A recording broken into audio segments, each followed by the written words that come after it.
very gracious in what you said, and I appreciate it. What a nice surprise. I had the privilege of meeting Dr. Seth Walker earlier today, and I told him my mom had graduated. He said we could probably find her in one of the old ambulance here, and sure enough, he found it, and I'm just delighted and appreciate it. She was here when it was Georgia State College for Women, and I just am thrilled that he was able to do that, and want to thank Dr. Harold Mock for how gracious he's been and getting all this set up and kind of getting me oriented in what I need to do. Most especially, I want to thank President Kathy Cox. President Kathy and I have known each other for many years and have had the opportunity to work together, and everything that I hear about what she does is always good. And so I'm honored to be here with her tonight, and again, I thank you for that.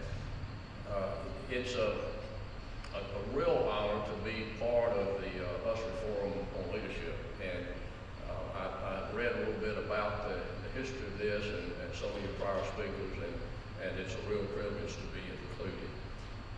Cassie, that was a very kind, gracious introduction, and it reminds me of the man who was introduced to speak in his introduction. It was said that he was a very astute businessman, and that he had made $100 million in oil in California.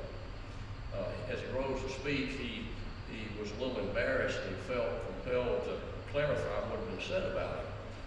He said it wasn't oil, it was gas, and it wasn't California, it was Pennsylvania, and it wasn't him, and it was his brother, and he didn't make it, he lost it. But matters of fact aside, he appreciated the kind words and was delighted to be able to speak. You were very gracious in your introduction, and I hope I could live up to that. You mentioned that I had been recognized as a Georgia trustee, which is an honor I never would have imagined that I would receive. My good friend Shan Cooper, who was the chair of the Georgia Historical Society, had sent me a message, and she said, "You have a moment to speak." And I said, "Sure," and so we spoke. And she asked if I would be willing to be honored as a Georgia trustee. And I was absolutely speechless. I had to hesitate for a minute. And I asked if she was sure, and she said she was quite sure, and would I be willing to do that. And I agreed that I would be willing to be recognized. So I went to tell my wife. Her name is Judy, but her nickname is Duke, D-U-K-E. That's another story. But I went to tell her about this, and I was a little bit embarrassed, but I was also emotional as I was telling about it. And I said, "Sweetheart, in your wildest dreams, did you ever imagine that I would be a Georgia trustee?" And she hesitated for a second, and she said, "Sweetheart, I don't want to hurt your feelings, but you weren't in my wildest dreams." So, having gotten that behind us, I was recognized as a Georgia trustee. Jimmy was there that night, and I really appreciated his being there, and I'm honored to serve in that capacity. When I was in college at Emory, I was a fraternity man, I was a KA. And last year, I was interviewed by the KA Journal, and I was asked what was my most memorable KA experience.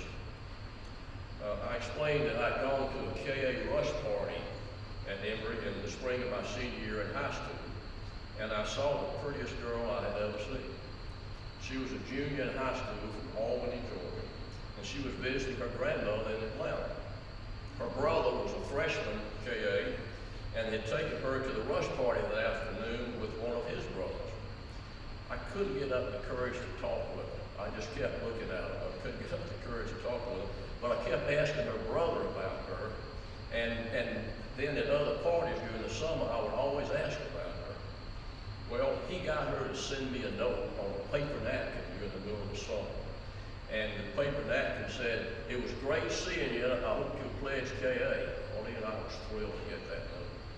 Well, we went through Rush the week before classes began, and a number of us went to the KA house to pledge. And when I walked in, her brother grabbed me by the arm and took me upstairs and gave me the bid to join KA. And he told me that if I pledged KA, he would take me to Albany, he'd take me quail hunting, and he'd get me a date with his sister. And I said, where do I sign? We've been married 58 years, so it's worked out great. So that's how I met my wife, and as was said earlier, we are blessed with 3 sons, and we have 10 grandchildren. So we've had a wonderful marriage, and again, been married for 58 years. Let's talk about principled leadership. Principled, principled leadership. Principle. That's a settled law or rule of personal conduct, a moral standard. What is it generally, and why is principled leadership important? Integrity, character, trust, the golden rule, doing the right thing, reverence for a higher being in our lives. For me, it's a belief in God and adherence to how God would have us live our lives. Character. Character is how you act when no one is looking. It's the mental and the moral qualities distinctive to an individual. There can be good character and there can be bad character. So, how do we develop good character? We develop good character by going through hard times. Now that's hard to imagine. How in the world could that develop good character? And we develop it through suffering, which is fundamental to the human experience. In the scriptures, in Romans 5, verses 3 through 4, we rejoice in our sufferings, knowing that suffering produces endurance, endurance produces character, and character produces hope. So it's through suffering that we build character. A number of years ago, there was a book entitled The School of Hard Knocks. And it was by an author named Paul Tough, and it was about how children succeed. Annie Murphy Paul wrote a review of that in the New York Times, and she explained that this book deals with the belief that success depends on our cognitive skills, like the kind of intelligence that's measured on IQ tests.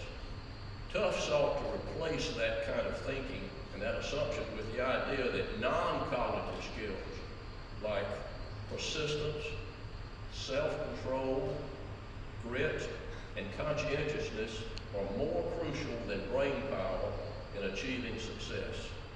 He concludes that psychologists and neuroscientists have discovered basically that character is created by encountering and overcoming difficulty. That's how we develop character. While the book is really about the ironies and perversities of income inequality in America, he shows that fewer young people are getting the character-building combination of being allowed to make mistakes and support in overcoming them. There are 2 extremes. The offspring of affluent parents are insulated from adversity, from baby-proof nurseries to parentally financed young adulthoods. Don't have to rely on self, we're being taken care of. On the other hand, poor children face no end to challenges: inadequate nutrition and medical care, dysfunctional schools and neighborhoods, and often little support to help turn these obstacles into character-developing triumphs. As a result, many young people do not develop those mental and moral qualities which come from overcoming adversity. My wife and I have 3 sons, as I mentioned, and I coached Little League Baseball for 10 years. I can tell you that our teams learned a lot more when we lost than when we won. We had to overcome that adversity and grow in character as a result of losing a baseball game. There's an African proverb that says, smooth seas don't make skillful sailors. You overcome adversity and you become a better sailor. I've had the opportunity to mentor many young people. I had the opportunity years ago to be a mentor in your gym program. And in spite of my mentoring, I think those students graduated and did fine. But I've often told young people that good judgment comes from experience, which comes from bad judgment. And I have lots of experience. But we learn from our mistakes. And Today, everybody gets a trophy. The winner and the loser. Everybody gets a trophy. No one has to deal with failure or coming in second. And they don't have the opportunity to build character. We're insulating people from having to suffer and having to build character. Some of you may not agree with me on this point, but everyone should pay their student loan. There's no free ride. I paid my student loan and struggled to do it, but it made me appreciate the sacrifice of having done it. You miss that opportunity to work through a difficult situation when you don't pay your student loan. And remember, there's no free ride. So the word character is so much a part of principal leadership. Remember that character. I want you to think about the word civility. Being civil means formal politeness and courtesy in behavior or speech. Today is Veterans Day. As I mentioned, I'm a veteran, and I had the privilege of serving in the Army Reserve. We're grateful for the sacrifices made by everyone in the military. Not only those who serve, but the families who have to give up time with their loved ones, and especially those who've made the ultimate sacrifice of giving their life for us. You realize that it was on the 11th hour of the 11th day in 1918 that the armistice was signed to end World War I. It was on this day, the 11th hour of the 11th day, that World War I ended. We should always remember the sacrifices of veterans. I'm going to share 3 examples of great principal leadership, 2 of which are from the military, because today is Veterans Day. The 34th President of the United States and 5-star General of the Army, Dwight D. Eisenhower. He was born in Texas. He was the 3rd of 7 sons, raised in Kansas, and a West Point graduate.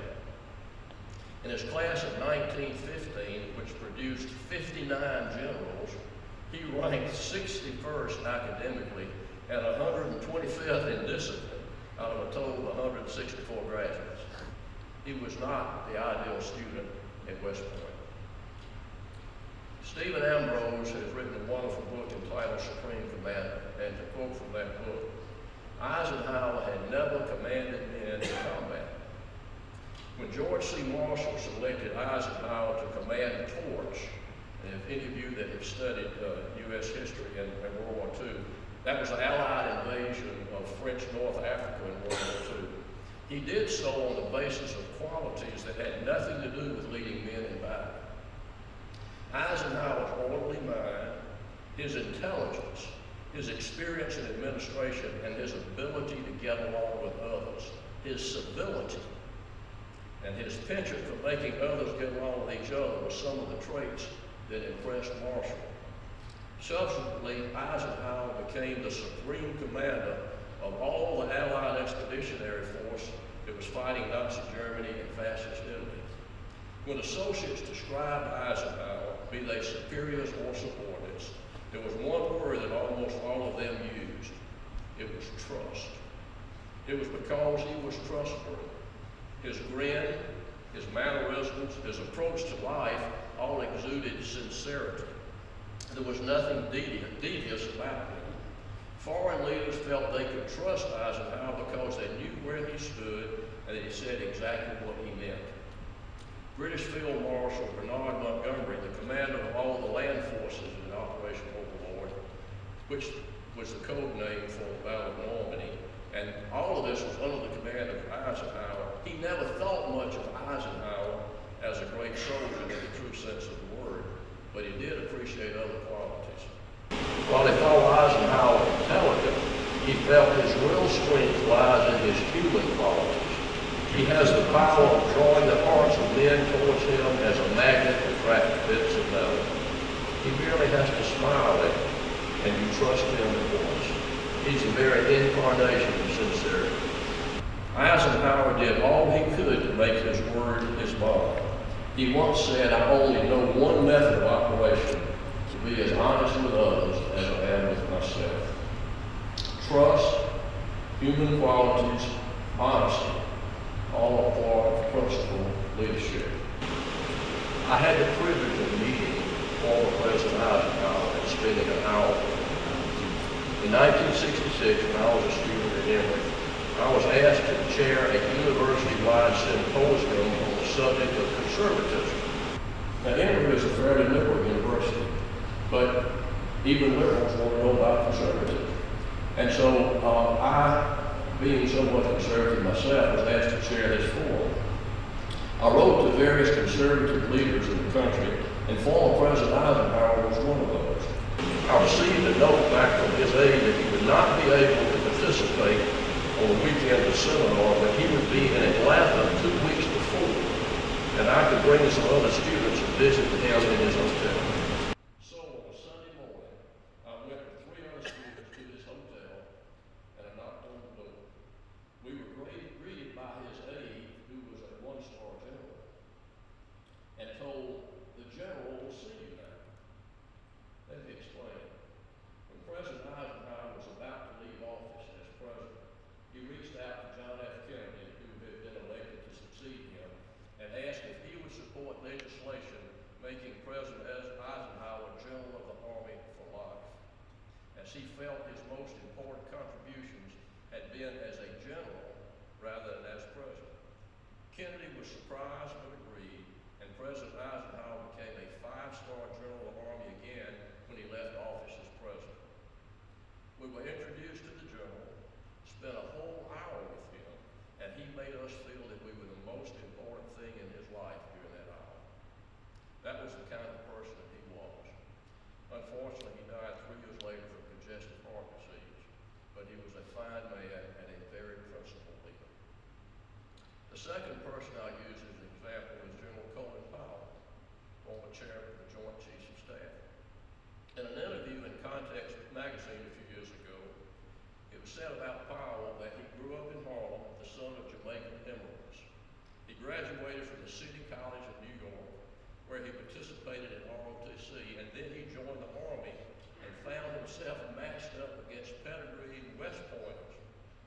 But through force of character and the development of exceptional leadership skills, he became chairman of the Joint Chiefs of Staff and led the armed forces of the U.S. to success in the Persian Gulf War. In that interview, he told about his leadership training. He learned it all as a brand new second lieutenant. He was taught to think about mission and people. It's all about what you're trying to accomplish. That's your mission. And it's not about you. It's only about the troops that are entrusted to you to help accomplish that mission. He was still trying to put it all together when a sergeant said, "Let me make it clear to you, Lieutenant, so that you never ever doubt again what leadership is all about. Now listen carefully, I ain't gonna repeat it. A good leader is someone whose troops will follow him if only out of curiosity." That was his advice. Why would you follow someone around a corner or up a hill or into a dark room? The reason is trust. How do you achieve trust? By constantly showing people that you are worthy of their confidence. You also get trust when people think you care as much about their well-being as you do your own. You have to give people recognition. People demand recognition to generate feelings of self-worth. Good leaders provide that. Good leaders discipline organizations. Good leaders are those who can really tell when something's happening through an organization that's not good. When a good leader smells that something isn't right, he has to do something. People want leaders they can be proud of, leaders who have high standards, who have great moral courage, who have character. Mission, people, trust, moral courage, character. All part of principal leadership.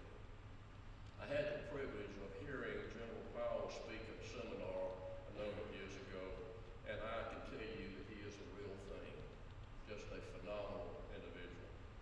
One more example I want to use about principal leadership, and this is Dave Thomas, who was the founder of Wendy's.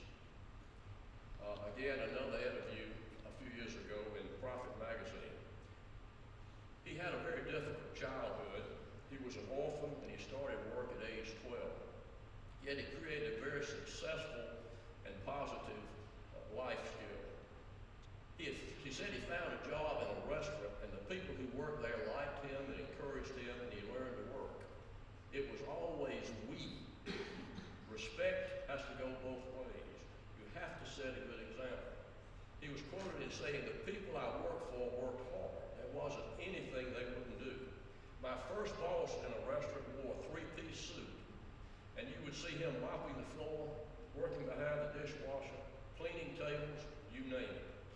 I thought, if my boss could do everything, I can too. And that's how I got my old school attitude. At Wendy's, we emphasize a we care attitude.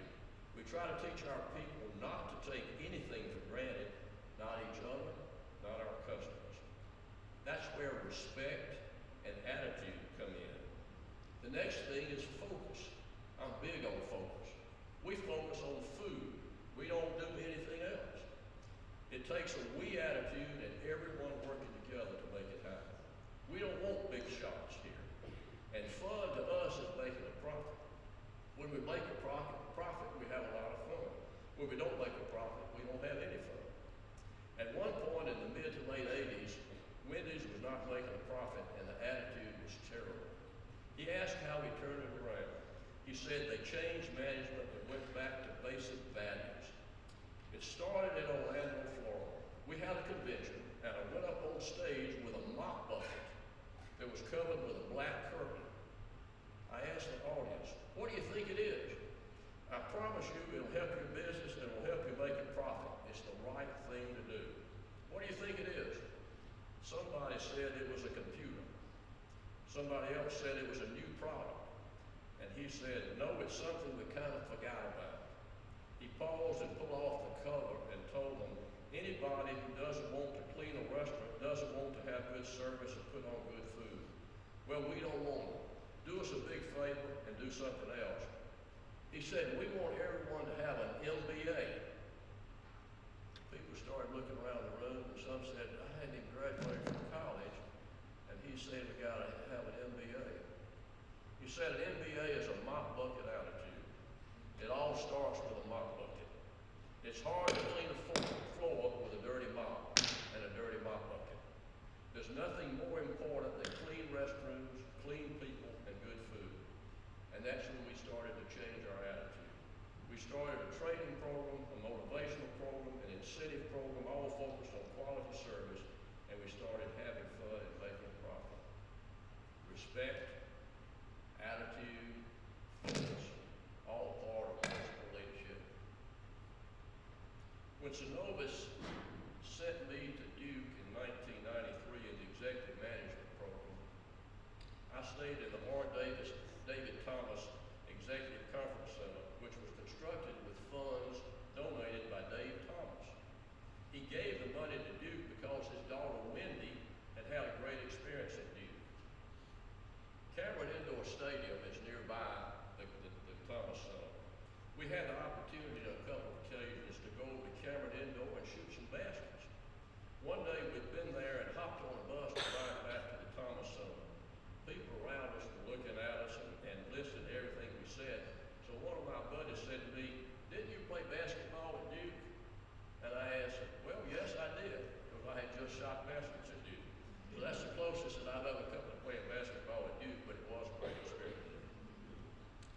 I've spoken about three individuals who were living examples of principal leadership. All of these examples were in the years between the 1940s and the 1980s. And I've not used a current individual example, although I'm certain that there are some. You'll check this, okay. Excuse me just a minute. Years ago, I was speaking to a high school group, and there was a problem with the mic, and the audiovisual guy came up, and he said, pardon me, but our speaker tonight has a loose screw. So I think today there's a loose screw here.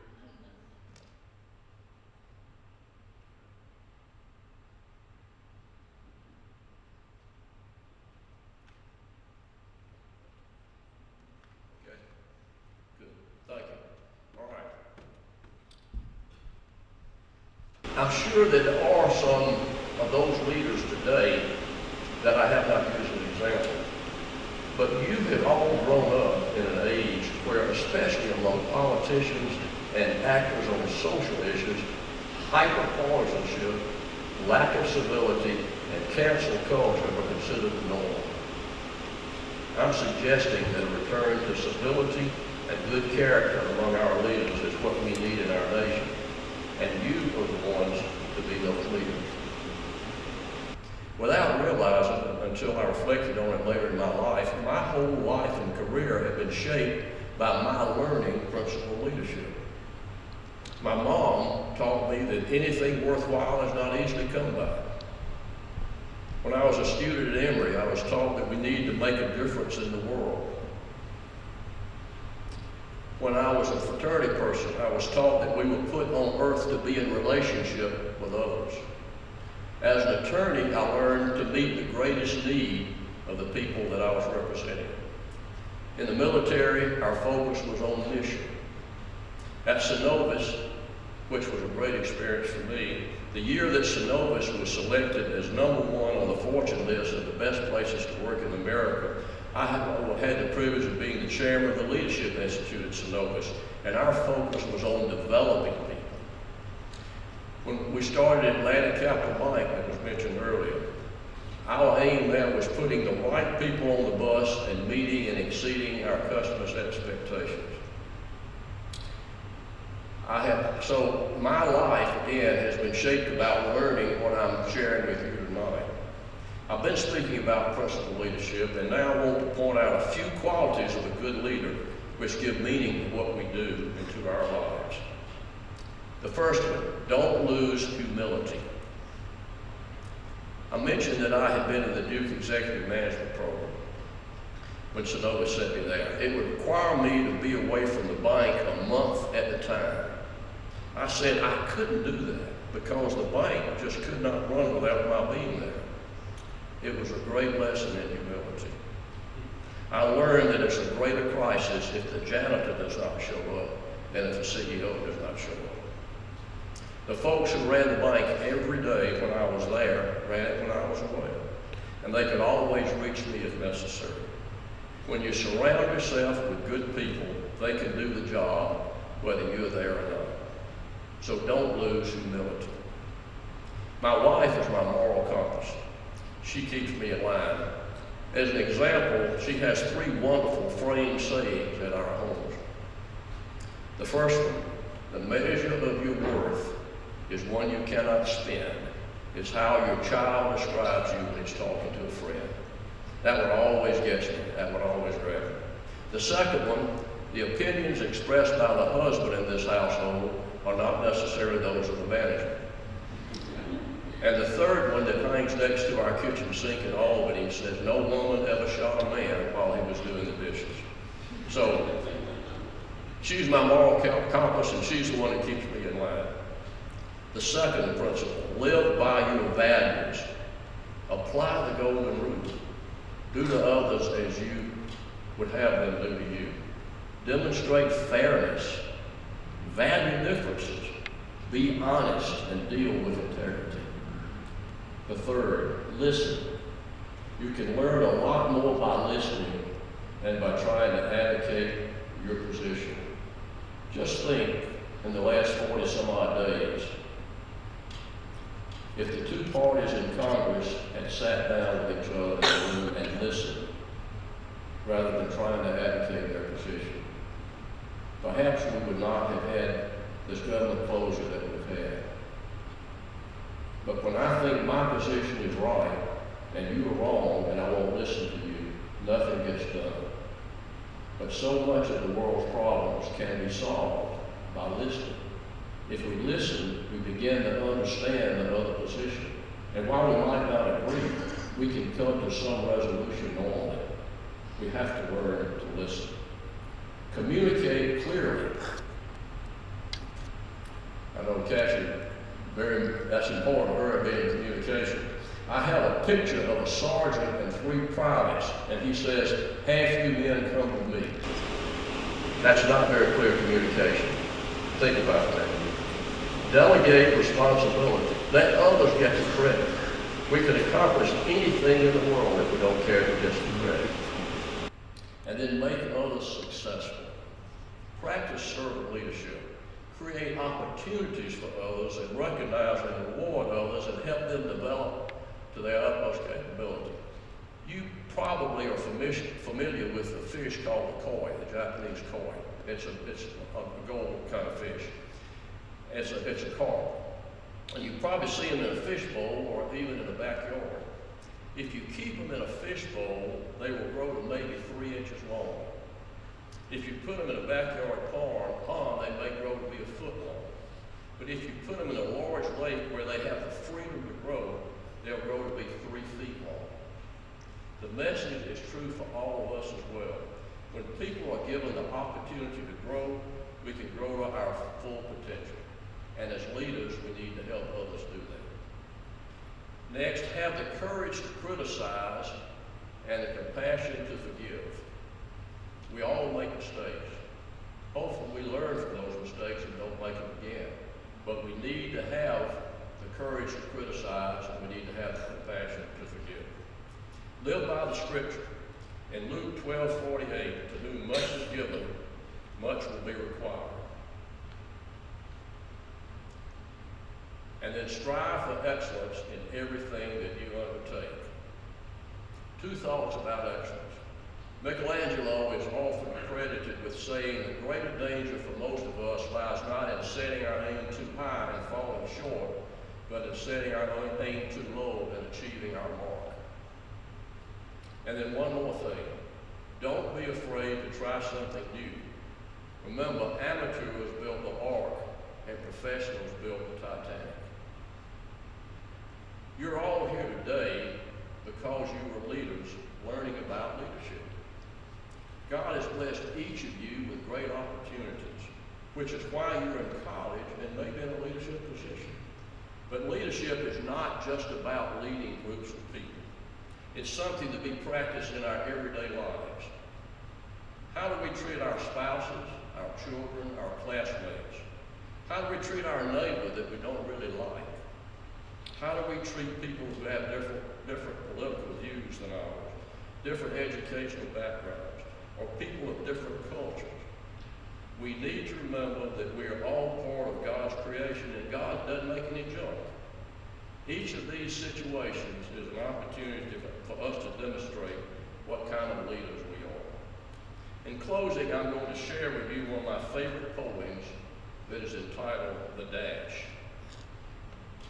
I read of a man who stood to speak at the funeral of a friend. He referred to the dates on her tombstone from the beginning to the end. He noted that first came the date of her birth, and he spoke of the following date with tears. But he said what mattered most of all was the dash between those years. For that dash represents all the time that she spent alive on earth. And now only those who loved her know what that little line is worth. For it matters not how much we own, the cars, the house, the cash. What matters is how we live in love and how we spend our dash. So think about this long and hard. Are there things you'd like to change? For you never know how much time is left. You could be a dash mid-range. If we could just slow down enough to consider what's true and real and always try to understand the way other people feel and be less quick to anger and show appreciation more and love the people in our lives like we've never loved before. If we treat each other with respect and more often wear a smile, remembering that this special dash might only last a little while. So when your eulogy is being read with your life's actions to rehash, would you be proud of the things they say about how you spent your dash? Thank you very much.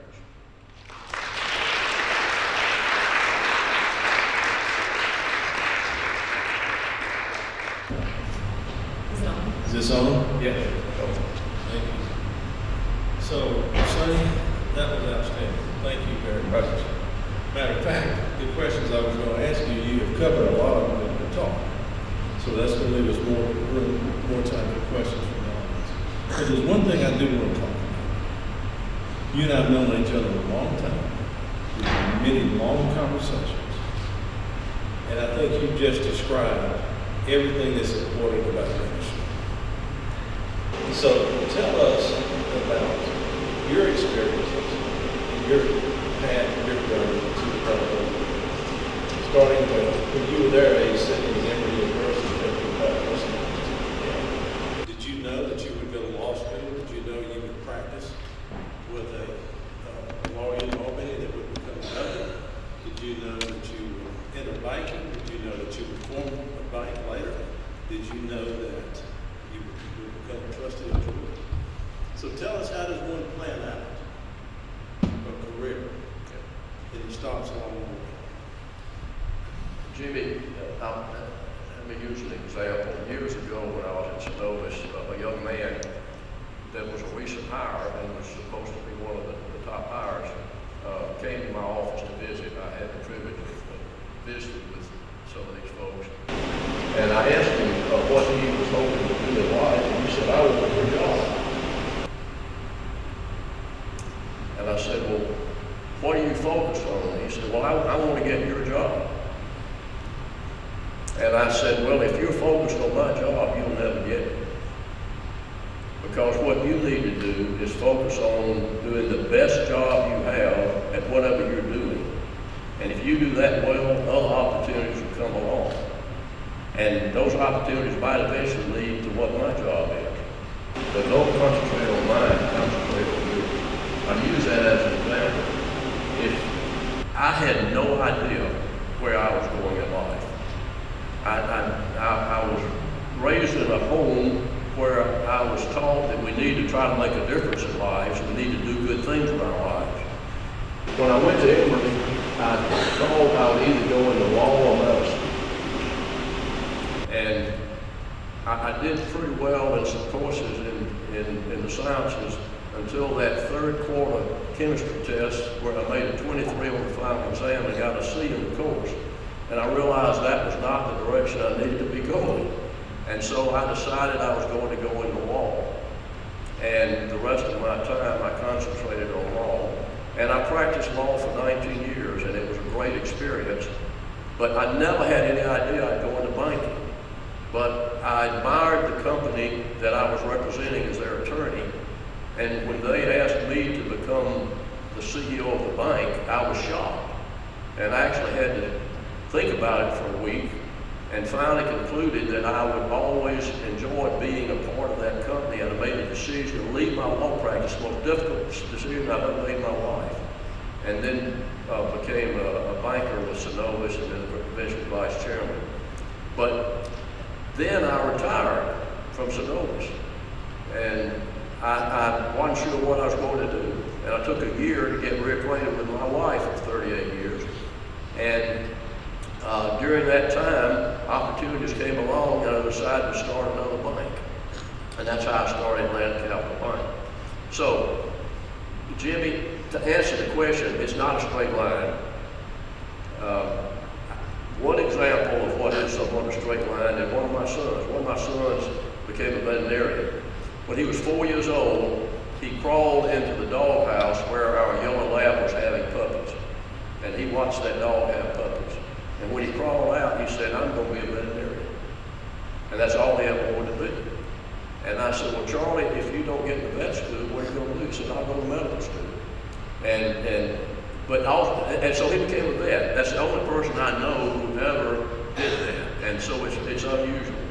What we have to do is to do the best at whatever we like and whatever we do best, and then look for opportunities, and those things come along. I think it's great to plan, and I suggest that you at least have some goal in your life, but for most of us, we never saw ourselves as being what we are. My guess is that President Kathy never saw herself as a college president, and yet look at the fantastic job she's done, and all the experience that she has had has equipped her to do that. So all the experiences we have and the different things we do equip us to do what we ultimately do. So I'm saying keep an open mind about it, stay focused, but don't think that because today you're going to do this, that that's necessarily what you're going to do. Be open to opportunities. if you have the opportunity to study abroad, if you have the opportunity to expand your views on things, take advantage of it. That's the best thing you can do. It's a long answer. No, it's a good answer. So you just said something that we're old enough to identify with. The great Yankee baseball player, Yogi Berra. So some of you may know who I'm talking about. Yogi Berra said, when you come to the fork in the road, take it. How do you know which fork to take? Is one riskier than others? Do you become risk adverse, or do you take all the risk? How do you make those decisions? Dan Amos, the CEO of Aflac, I heard Dan speak one time, and he said, you've got to take risk, but don't risk losing everything. Only take the risk that you can afford to take. You've got to take risk. If you're risk averse, you'll never do anything. You've got to be willing to take risk. Jimmy asked me earlier how old I was when I started Atlanta Capital Bank. We had to think I was 60 years old when I started the bank. And I should be thinking about retirement at that point. But we started a bank, went on the NASDAQ, the bank did very, very well. But it was a challenge and it was a risk. But it was a risk that had some parameters around it, and it was something that we felt could be good. So it worked out well. But don't be risk averse. You've got to take some risk, but don't risk more than you can afford to lose. In other words, don't risk going into a casino and betting on the money. That's right. It's a different kind. You have some questions? Yes, there have been some who have come up in the audience about kind of your discussion about mistakes and kind of how that has to involve. Yes, sorry. Can anyone hear me now? Sorry about that. Getting several questions about your discussion about principal leadership and how mistakes are essential to becoming the best version of yourself and how those are essential to becoming the best leader. Can you describe a time when you have been challenged as a leader and which aspect of principal leadership was most valuable in that situation? Goodness. Yes. I have been challenged on numerous occasions. If you make decisions and you lead, you're going to be challenged. That's part of it. I guess one of the greatest challenges was having to fire people. People that you love and respect, but you realize that the best thing for them and the best thing for the organization is for them to go some other place. That's never easy, but it's a decision that has to be made, because if you let it go on, nothing good comes from it. I had to fire 2 bank presidents over the years, but we remained friends because of the way that we agreed that it would work, and it was the best thing for them and the best thing for the organization. And those are hard, tough decisions. I mentioned that one of the most difficult decisions I ever made was leaving my law practice, leaving my law partners, who were great friends and still to this day are. But that was very difficult. But making those decisions, they're always tough decisions. You want to do morally right. You want to make the best of every situation that you can. Sometimes there's not a good outcome, but you have to deal with it. Because if you don't deal with it, it just gets worse. That's just part of leadership. That was a great answer. Some other questions that I've been getting is kind of looking back at kind of your experience and kind of what would you tell yourself, and well, tell all these college age students, but is the best advice to kind of get into those leadership roles and how to expand on their leadership? Repeat that last part. Like how can we as college students expand on our leadership, and how have you been able to do that through Yeah, how can you expand your leadership? Yeah. Well, first of all, step up to do things. Raise your hand. Take the risk. Step out and volunteer. I have 3 grandsons in Albany right now. We had no connection with Albany, but one decided to go there, and then his brother, and then his cousin. And the youngest one, who just started as a freshman, had just been selected for the student senate. He raised his hand. He submitted his resume, he went through the interviews, and he was selected to be on the student senate at Auburn. He took the risk, and he's learning leadership from having done that. You really do have to take risk to do it, and you know, I never thought that things would happen as they did for me. I mentioned about President Eisenhower. I didn't want to host that seminar. I didn't expect many people to show up. I didn't think it was a popular topic, and I didn't want to do it. Had I never done it, I wouldn't have had the privilege and the honor of spending an hour with the former president and general of the Army. And it was a great lesson for me. And I took the risk, and it turns out that the seminar turned out pretty good. Senator Strom Thurmond came as a speaker, and others, and other conservatives. So it was a good thing, it turned out. But I was really scared, didn't want to do it, but I did it, and it worked out. So the kind, you have to step up and do it, and be willing to do it. And by the way, don't be embarrassed if it doesn't work. We all have failures. We learn from our failures. As I said, that's experience. Our good judgment comes from bad judgment. Don't be afraid to take those risks. Step up and lead, and you'll have that opportunity. It just comes with experience. Sonny Henry Ford said he never mind having a failure if he could turn it into a smart failure. He built his first car in a barn, and it was named the Model A. It was later another Model A, but then he had a B, a C, and a D, and it was the Model T that put the world on the wheels. So it took that many smart failures to get it right. And I had found before the hardest things I've ever tried to do, and the ones I failed at, were the ones that led me to my most successful endeavors. Yeah, I've got several, but we're going to get out of time. So you mentioned something, you mentioned two things that we've got a moment I want to touch on. One is you mentioned the phrase the golden rule. We all grew up hoping to adhere to the golden rule. At least our parents and Sunday school teachers all encourage us to do that. As an adult, I learned there was a second golden rule, and that is the person with the goal makes the rules. Two entirely different concepts. How does a leader navigate living between those two golden rules? It's again, it has to do with ethics and morality, I believe. And when you have the goal, you sometimes have the privilege of making the rule. But if you're using that to your advantage and not to the advantage of others, then that's the wrong way to do it. If we take the golden rule for what it really says, that we would do to others as we would want them to do to us. If that's how we do things, can't go wrong. Never can go wrong. But if you take the position that says, I have the goal, I rule, and I make the decisions, that's the wrong way to do it. And so, again, it's about ethics and morality.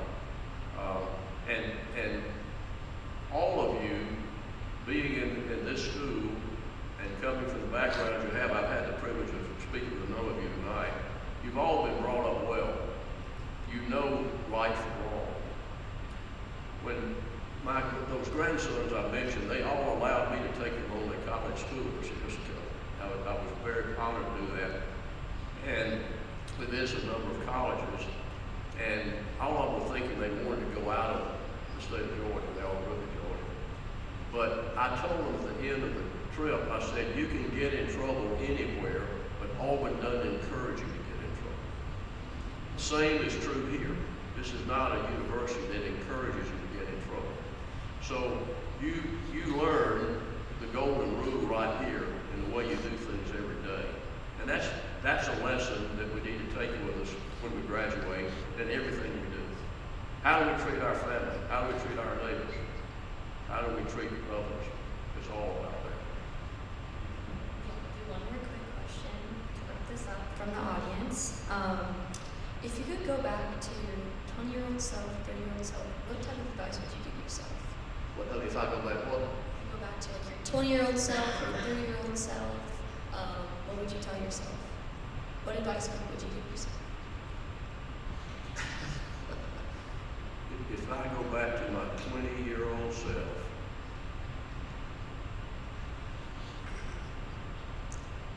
I was in love with a girl at Florida State at age 21.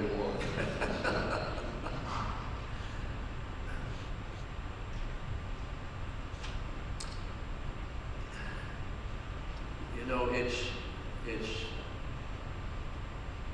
my age, it's hard to recall everything at age 21, but at age 20 or 21 or 30, I think about my own sons, and I think about some of the decisions they've had to make. And even though times are different, they've had to make the same decisions I had to make. And what I wanted to do at age 20, I wanted to do something that was where I could make a good living, but I also could make a difference in the lives of others. That's always been the aim of what I wanted to do. And I taught my sons that in life you put God first, you put your family second, and you put your work third. And if you do things in that order, you'll do things correctly. And so at that age, I still, sometimes at that age we don't want to go to church, we don't want to do some of the things we've been taught to do because we're experiencing freedom, and that's okay. We have to learn from our freedom. We have to learn the limits. We were taught that when we were children. We have to learn it when we're young adults. What are our limits? And so those are good experiences. But at age 20, 21, I just wanted to do something that was